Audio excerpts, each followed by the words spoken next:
kabira guya kuma olura obdi kekesa guya tokolu nafaya mana kekesa guya tokolu nafaya. Daawwattootaa fi hordoftoota Hobdi Miidiyaa nagaan Waaqayyoo Waaqata jiraataa isiniif haa baay'atu. Akkam jirtu nagaa keessanii? Egaa nagaa keenyatti aansuudhaan ergaa nuti guyyaarraaf qabannee isiniif dhiyaannee barruu obboleessa keenya Paastor Daandanaa Margaa mata duree isa lubbuu qabu Waaqayyoof jedhudha. Waan guddaa irraa hubattu hanga dhumaatti yaadaaf qalbiidhaan nu hordofaan affeerraa keenyadha. Kallachumaan gara seetti wal wajjin darbinu. Qotee bulaa loon horsiisu tokkotu ture. Nama Waaqa amanatuu fi hawwii badhaadhaa ta'us guddisee kan qabu ture. Maarree gaafa tokko maatii isaa wajjin yeroo waldaa deemu waa'ee kennaa kennuutu waldaa keessatti barsiifama ture. Gosti kennaa garaa garaa akka jiranii fi kanneen keessaa tokko hangafa kennuufaa akka ta'e barataa oolanii gara mana isaaniitti galan. Yeroo mana ga'an waa'ee barumsa barataa oolanii osoo dudubbatanuu raadiyoo kan goromsi isaanii tokko dorrobduu akka taate haati warraa yaadachiiftee gaafa dhalte jabbii ishee Waaqayyoof hangafa goonee kenninaaf jetteen.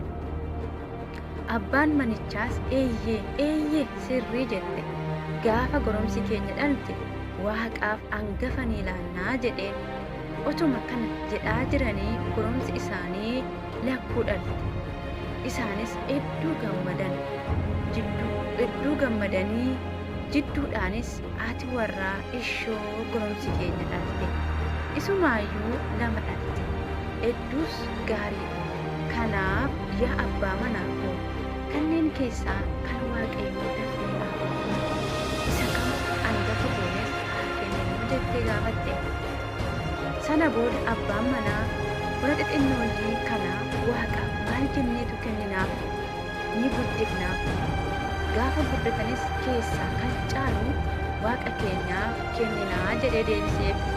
Hubadhaa akka horii jaalatu badhaadhummaas amma ol akka armaan olitti isiniif kaaseen ture. Ittuma fufuudhaanis jabboonni lachuu hedduu guddatanii kan nama hawwatan ta'an. Qalbii namichaas akka atuu jalqabanii boodarras jabboota lamaan keessaa inni tokko dingata du'e. Du'a jibichichaas dursa kan arge abbaa warraa ture.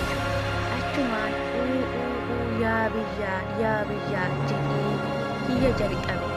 Haati warraa fi ollaan sagalee isaa dhaga'anii itti birmatanii maal taate jechuun gaafa gaafatan abbaan manichaa dibicha Waaqayyootu du'ee jedhee jedhama.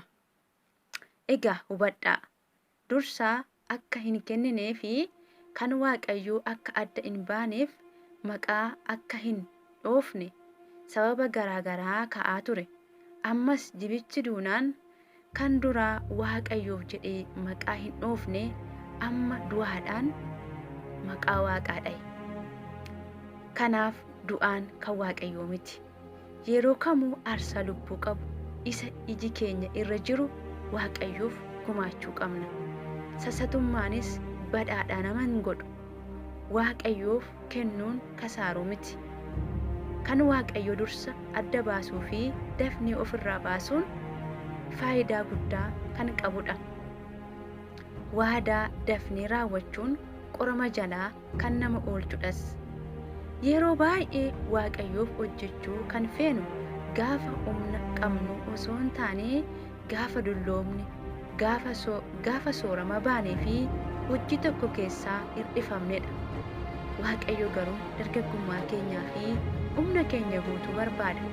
Kanaaf humna keenya, yeroo keenya, qaalii fi wanta jiraa ta'e kan nu biratti iddoo qabu sasatummaa malee Waaqayyoof laachuun Gooftaan Waaqayyoof akka laannu Waaqayyoof laachuus Gooftaan nu haa gargaaru.